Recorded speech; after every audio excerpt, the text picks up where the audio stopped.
ক্রিকেটে একটি প্রচলিত কথা আছে, বাংলাদেশ পাকিস্তান ব্যতীত সব দলের সাথে জয়ের সামর্থ্য বেশি রাখে।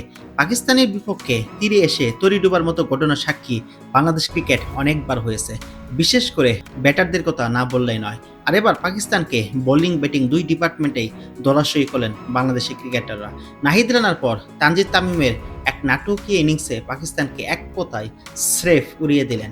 বলা হচ্ছে তামিমের বিকল্প তামিমি।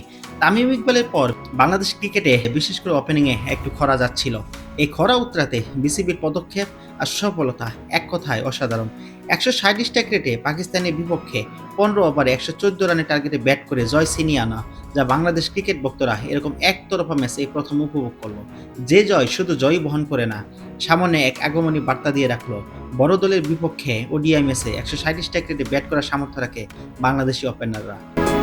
সৌম্য সরকারকে যেখানে ওডিআই ওপেনিংয়ে সেটআপ করার চিন্তা করা হচ্ছিল, সেখান থেকে সৌম্যকে হটিয়ে জায়গা করে নেওয়া তানজিদ তামিম দেখিয়ে দিলেন তিনি এককভাবে দাবিদার এই পজিশনের জন্য কেন।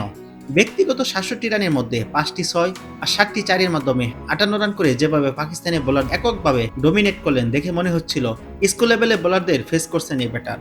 গত উইন্ডিজ সিরিজ থেকে বাদ পড়ার পর বিপিএল অদম্য টি-20 টুর্নামেন্টে যেভাবে পারফর্ম করেছেন, তার পুরস্কার স্বরূপ পাকিস্তানের বিপক্ষে দলে ফিরে আসা।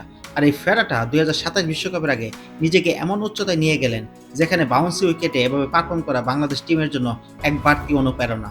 টিম ম্যানেজমেন্ট থেকে শুরু করে ক্রিকেটাররা বাউন্সি উইকেটে যেভাবে রপ্ত করেছেন, সেটি সামনের বিশ্বকাপের জন্য হতে পারে একটি ভালো টিম এফোর্ট।